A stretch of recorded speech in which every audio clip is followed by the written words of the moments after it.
Arsenal have just received their biggest and best news for as long as I can remember. This news not only helps us now, but going into the future as well. I want to speak about it, but also Nwaneri. This is a name we're hearing more and more over these past few days when it comes to the North London derby, and I've got a take on it that I definitely want to get people's opinions on. We're also going to be speaking about who's going to be the captain for the North London derby, but before we get into it, I just want to ask you one favour, just very quickly. Just hit like on this video. So the massive news is, of course, well, I tell you what, let's hear from Ornstein because he had this to say. Exclusive, Mikel Arteta agrees new 3-year contract as Arsenal manager.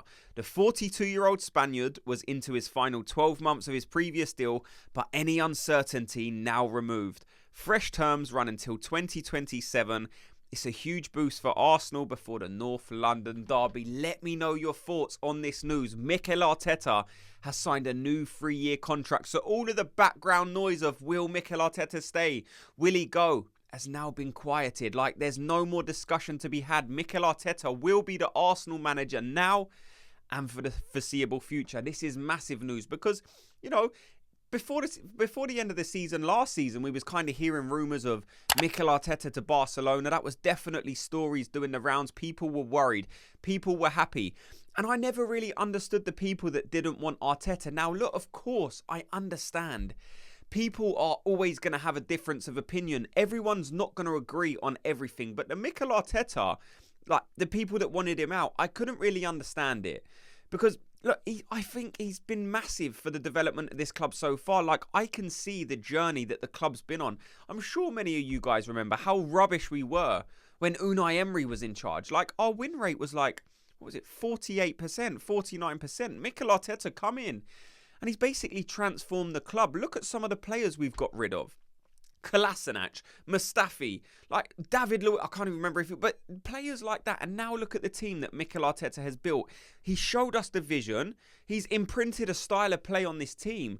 And if your argument is Mikel Arteta, I only want him to win and that's why I want him out, then I think you're going to want every single manager out. Because unfortunately, bringing in a new manager doesn't guarantee you win things. Just look at the Chelsea model. Just look at other models out there where they give these managers one season, and if they don't win it, then they get rid of them. And it just causes a level of uncertainty because then you get a new manager in the club and he has his different ideas. He has his different style of play. He requires different players.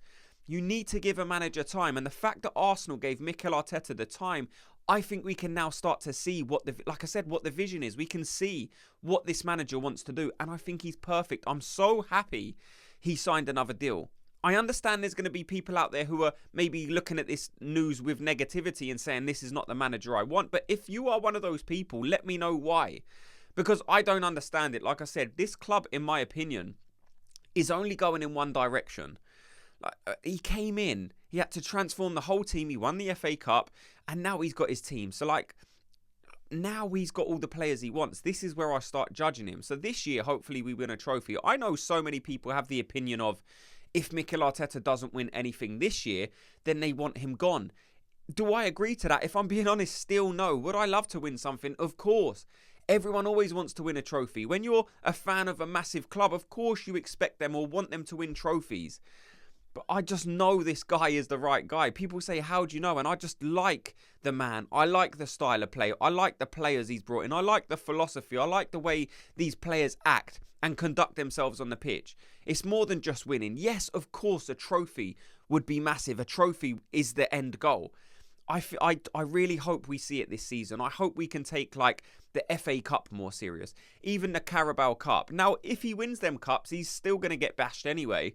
Because no matter what he does, like some people are always going to complain. And that's okay. That's their right. They're entitled to their opinion.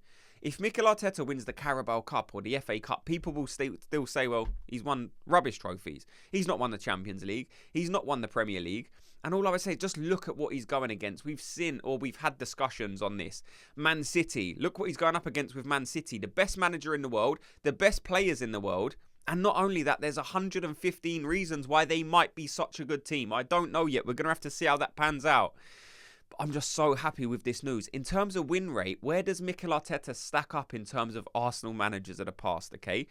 So from all the research I can do, and I put quite a bit of time into researching and clicking on articles and seeing just where he stands. And from my research, Mikel Arteta has the highest win rate of any manager. Now, if you guys have a stat that contradicts that, let me know. But I could only see Mikel Arteta, 60% was the highest. Behind that, you had Arsene Wenger, 58%. Unai Emery, the guy that so many people were calling to replace Mikel Arteta only a few months ago, saying Unai Emery's a winner. Like, they have such short memories. They can't believe the mess that Unai Emery turned this club into. His win rate at Arsenal was only 49%, and still some people wanted to go back to that. Look, I am really happy with this news. Like I said, I want to hear your guys' opinions on it, because this isn't just a channel where I give you my opinion. Like, I like to hear what people think. So let me know your thoughts on Mikel Arteta signing a new deal. Are you happy? Are you unhappy? 3 years. What could that mean? You know, sometimes you get managers sign a 5-year deal. Mikel Arteta might even be looking at it, because we know Barcelona is probably his dream job. I think he's come out and said before Barcelona is his dream job. 3 years makes me think that if he doesn't get the backing for 3 years, or if he doesn't feel he's being backed enough to actually go and win a trophy, then maybe at the end of that he would consider his future. But that is still a long way away. A lot of things can happen in 3 years' time. I would be gobsmacked if Arsenal were unable to win a trophy in 3 years' time. I think it's going to happen. Like I said, let me know your thoughts on it. So next, I just want to speak about Nwaneri, because there is definitely a difference of opinion when it comes to Nwaneri. I'm having some of you guys in my comment section saying, look, Nwaneri's at that age now where we should be able to give him a chance. If he's in the squad, why are we not playing him?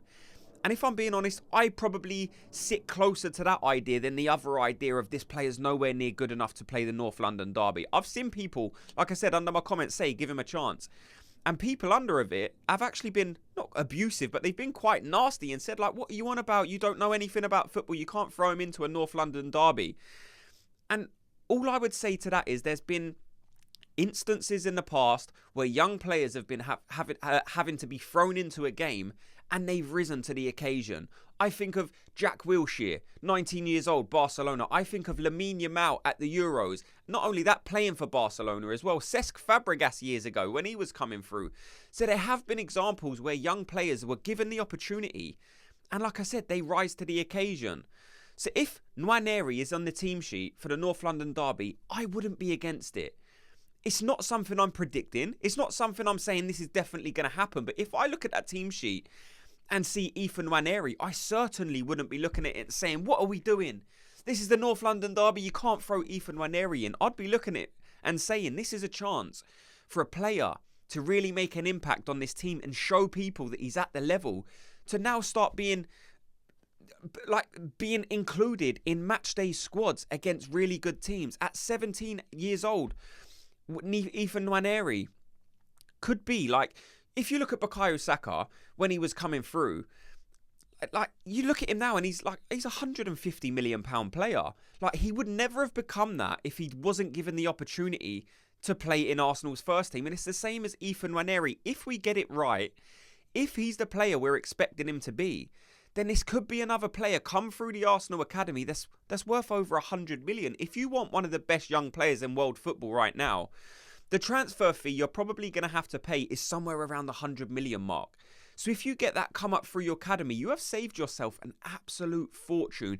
And I'm not saying he will be, but I'm saying he needs to be given the chance eventually to show that he could be that for Arsenal. We've seen it. We've brought in players. Gabriel Martinelli, brought him in for 6 million.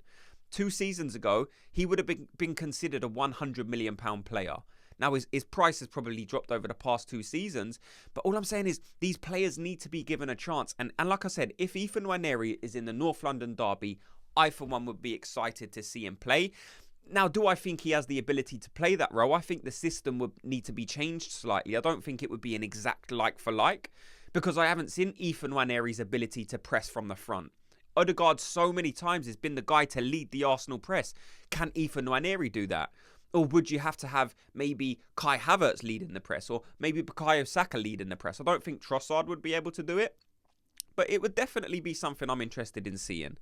I think in terms of technicality, Nwaneri is more than good enough. Even in terms of physicality, I think he could be at a level, because in terms of his age group, he's more than physical for his age group. So I'm sure that will transfer into the big teams. I'm sure he can hold his own. but it's just that ability to hold the press and know every single minor detail that Odegaard does. He won't be able to perform it to the same level. Odegaard right now is one of the best players in the world. So if we see Nwaneri played there, or if we see Sterling or Saka or Havertz played in that position, there will be a drop-off. Because you're replacing arguably the best player in his position in world football with someone else. So whoever is going to be played in that position, don't expect them to play it as good as Odegaard, because it would be unreasonable because of the reason I just mentioned. Odegaard's one of the best in the world. And the final question I want to finish this video with is who will be the captain for the North London derby. We know Arsenal don't really have a vice captain as such. They kind of had a bit of a leadership group maybe. I'm expecting it to be Bukayo Saka. I've heard some shouts out there of people saying it might be Ben White or Thomas Partey even, but I would be very, very surprised if it's not Bukayo Saka, and he definitely deserves to be the captain for the North London derby. And I just want to hear your thoughts on it. Let me know in the comment section. Thanks so much to everyone for watching and listening. Before you go, all I ask is you do me a favour of hit like and subscribe, and I'll speak to you all in tomorrow's video. Gooners, have a good day.